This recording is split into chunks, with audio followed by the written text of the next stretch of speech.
My husband said he needed time to work on our marriage.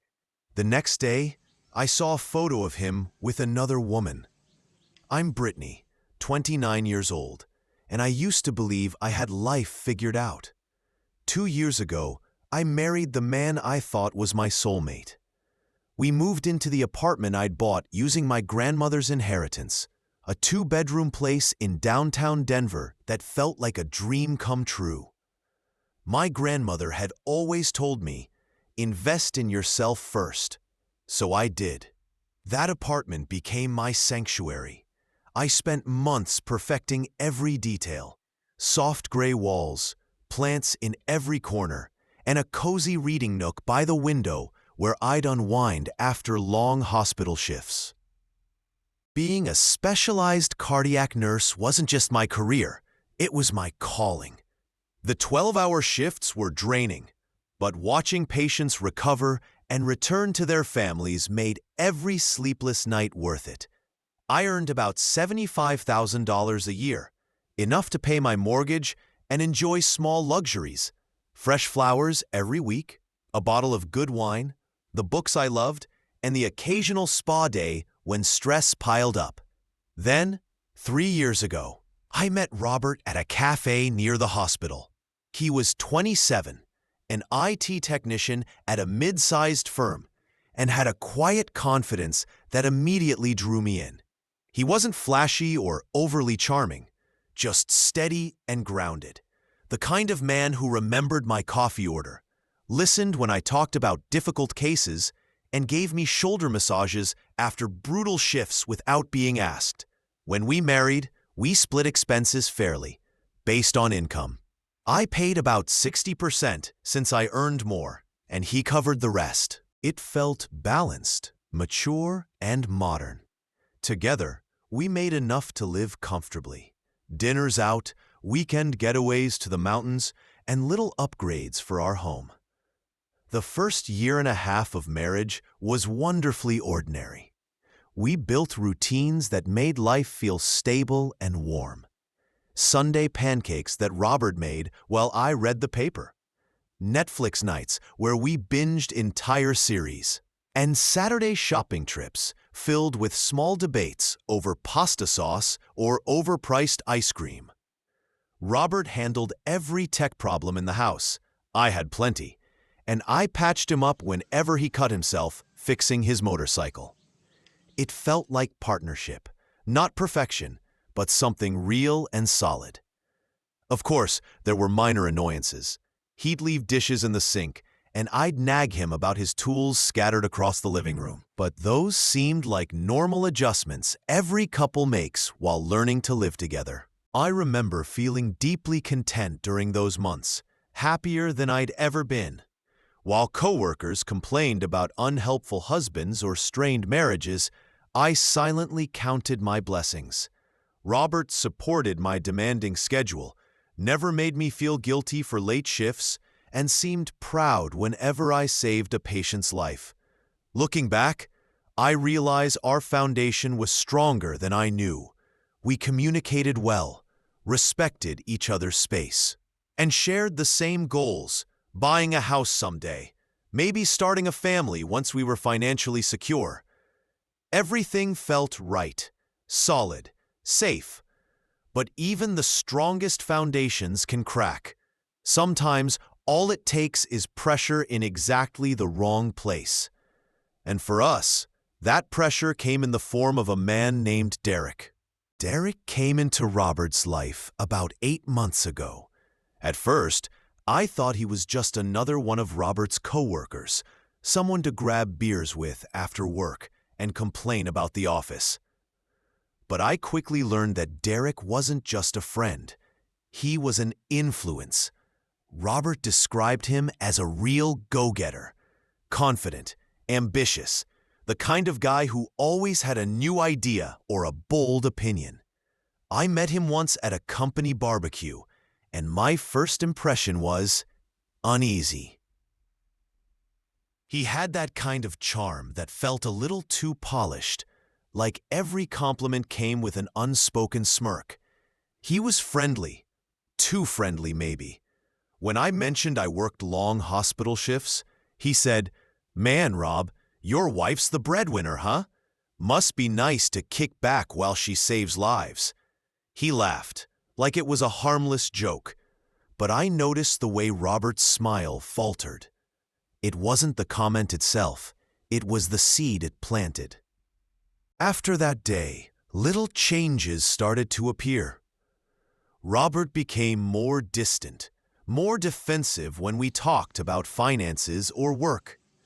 He started spending longer hours out, saying he was networking with Derek and some friends. I wanted to believe him, so I did. When he got home, he often smelled like whiskey and smoke, even though he'd quit smoking years ago. His conversations turned sharp. Small disagreements turned into arguments that never used to exist. Once, after I asked about his late nights, he said, "You don't get it, Britney. You think you're better because you make a little more money. Derek says men need space to feel respected, not micromanaged." That name again, Derek. I remember staring at him, stunned. It wasn't like him to talk that way. Robert used to tease me about my perfectionism, but never with resentment. Now, he sounded coached. Soon, Robert began dressing differently too. Tighter shirts, expensive watches, new cologne that I didn't recognize. He started following alpha mindset pages on social media, quoting things like, "A man has to reclaim his masculinity." I tried to talk to him gently. "Robert, what's going on with you? You've changed lately." He sighed, avoiding eye contact. "I just feel like I've lost myself, Britt. I used to be confident. Now I feel like your sidekick." Derek says I should take control of my life again. That hurt more than I expected. I never saw our marriage as a competition, but suddenly he did. From that point on, I could feel him slipping away. Our quiet dinners turned into silence. Our Sunday pancakes disappeared. The warmth in our home began to fade. I told myself it was just a phase, that maybe he was going through something, and I needed to give him time. But deep down, I already knew something or someone had already changed him, and it was only going to get worse. The distance between us grew slowly, like watching a shadow stretch across the room. It wasn't one big fight that broke us. It was the silence in between. Robert started spending more time with Derek and his new group of friends. I'd come home from a 12-hour shift to find our apartment dark, the dinner I'd cooked untouched. When I called him, he'd text back hours later, "Sorry, babe, just hanging with the guys. Don't wait up." At first, I told myself not to overreact. Relationships have phases. Maybe he just needed to blow off steam. But when hanging with the guys turned into disappearing every weekend, my patience started to thin. One Saturday night, he stumbled in after midnight, reeking of alcohol. I confronted him at the door. "Robert, we barely see each other anymore. What's going on?" He shrugged, eyes unfocused. "You're always tired, Britt. You don't get it. You don't know what it's like to feel invisible." That hit me hard. Invisible? I worked so much to build a good life for both of us. He finally looked at me then, eyes distant.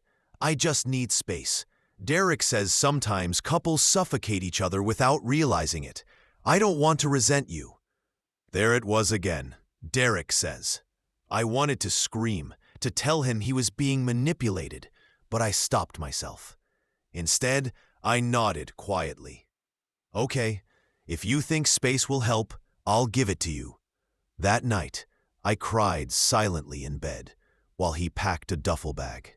He kissed my forehead before leaving, whispering, "This isn't goodbye, Britt. Just time to clear my head." I watched him walk out, my heart heavy but oddly calm. I wanted to believe he'd come back different, that the man I fell in love with was still somewhere inside him. The next few days were strange. The apartment felt bigger, emptier. I tried to distract myself, worked extra shifts, visited. A week passed, then 2. He posted a few photos on social media, group outings, late-night bars, always with Derek and the same crowd. No caption, just grins and beer bottles. I told myself not to look too deeply, but one night I did. I scrolled through his friends' tagged photos, and that's when I saw something that stopped my heart cold. A picture I wasn't supposed to see. The photo was posted by one of Derek's friends. It showed a small group at a rooftop bar. String lights, cocktails, laughter. Robert stood near the center, one arm casually draped around a woman I didn't recognize. She was tall, brunette, dressed in a red dress that caught the light. She wasn't just standing next to him, she was leaning into him, and his hand rested on her waist, like it had done to me 1,000 times before. My heart dropped. For a few seconds, I told myself there had to be an explanation. Maybe it was a friendly photo. Maybe I was overthinking. But then I zoomed in. Robert's wedding ring was gone. I just sat there, staring at my phone, my pulse pounding in my ears. My husband, the man who said he needed space to clear his head, was out drinking with another woman, looking like he'd already moved on. The pain came in waves. First shock, then anger, then that deep, hollow ache that makes it hard to breathe. I didn't text him right away. I wanted to, God, I wanted to scream. But something inside me stopped. I'd already seen enough to know who he'd become. That night, I poured myself a glass of wine and sat in the silence of our apartment. The home we'd built together now felt like a museum of someone else's life. Every photo, every mug, every shared memory suddenly looked staged, like props from a story that had already ended. When he finally texted 2 days later, it was short. That weekend, I cleaned the apartment from top to bottom, washed the sheets, boxed up some of his things, and set them by the door. It wasn't an angry gesture, it was clarity. For the first time, I realized I didn't want to chase him anymore. If he'd chosen to step out of our marriage, then I'd choose to step out of her shadow. I called my friend Maya, someone who'd seen me through every phase of my life. When I told her what I'd seen, she didn't sound surprised. "Brit," she said softly, "men like Derek feed men like Robert exactly what they want to hear. They make them feel powerful by tearing down what actually makes them strong. Stability, loyalty, love." Her words hit me hard. I wasn't losing Robert to another woman. I was losing him to the version of himself he'd decided to become. That night, I sat by my reading nook, the one I built for peace, and realized something simple but painful. The man who'd promised to love me forever had already checked out long before I saw that photo. Still, part of me needed closure. And closure I was about to find, though not in the way I expected. 2 weeks after the photo, I finally decided to stop wondering and start knowing. I wasn't going to confront him blindly. I wanted facts. Robert had left his laptop at home when he moved out. Normally, I wouldn't touch his things, but this time, something inside me said, no more blind trust. When I opened it, his browser was still logged in. Messages, emails, even his cloud folder, everything was right there. I didn't snoop for long. I didn't need to. There they were. Messages between him and the woman from the photo. Her name was Melissa. They'd been texting for months, long before the so-called break. Melissa, can't believe she still doesn't know. You deserve to be happy. Robert, yeah, I just need to figure out how to end it without making it ugly. She's a good person, but we've outgrown each other. Outgrown each other. That phrase cut deeper than any insult could. Every message I read after that blurred together. Hotel receipts, dinner reservations, late-night calls while I was working double shifts. While I was saving lives, he was building a new one behind my back. At first, I thought I'd scream or cry or throw something. But instead, I just sat there. Calm, cold, detached. Because the truth was simple. The man I loved was gone. The person writing those messages wasn't my husband. He was a stranger wearing his face. That night, I backed up everything I found onto a flash drive, then quietly logged out. I didn't text him. I didn't call. I just went to bed, slept better than I had in weeks, and woke up with a plan. The next morning, I emailed him. Just one line, I think we should make this break permanent. He didn't reply for hours. When he finally did, the message was short and awkward. If that's what you want, I didn't mean to hurt you. I hope you find peace.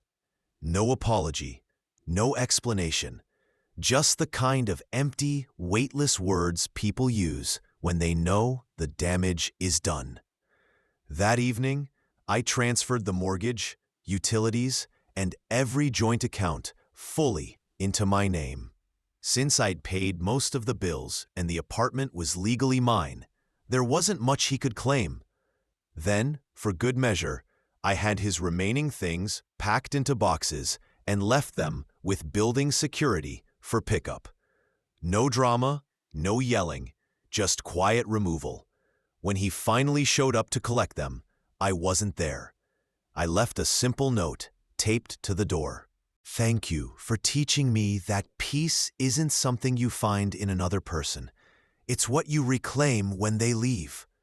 He never responded. A few weeks later, I heard he'd moved in with Melissa. Social media showed the same smiles, same bars, same shallow grins. But behind those filtered photos, I could see it, that restless look in his eyes, the same one that once told me he was already slipping away. I didn't block him. I didn't delete him. I simply stopped looking, because the moment I stopped needing answers, I finally got my closure. Months passed. The first few weeks were the hardest, coming home to silence, sleeping alone, learning to fill the spaces he'd left behind. But eventually, the quiet stopped feeling lonely. It started feeling peaceful. I went back to my routines, but this time they felt different, lighter.